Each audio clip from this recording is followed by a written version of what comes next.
আমরা ভুক্তভোগী পরিবার যারা আছি তারা কত নির্মম, কত পরিস্থিতির শিকার, তাদের খোঁজ খবর নিয়ে দেখেন। তাদের ভিটে মাটি সর্বস্ব হারা এই এজেন্সির মাধ্যমে নেওয়া হয়, সেই এজেন্সির ব্যবস্থা গ্রহণ করতে হবে।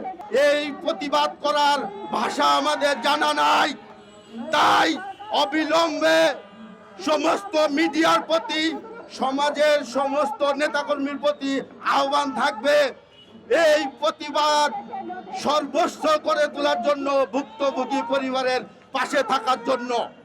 আমরা ভুক্তভোগী পরিবার যারা আছি তারা কত নির্মম, কত পরিস্থিতির শিকার, আপনারা যদি জানতেন।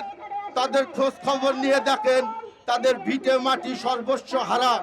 একটা মানুষ যখন বিদেশে যায়, গরু, ছাগল, হাঁস, মুরগি, জমি জায়গা বিক্রি করে তারা বিদেশ পাড়ি জমায়, কিন্তু দুঃখের বিষয় তাদেরকে বিদেশে নিয়েও ক্ষান্ত হয় না, তাদেরকে নির্মমভাবে হত্যা করা হয়।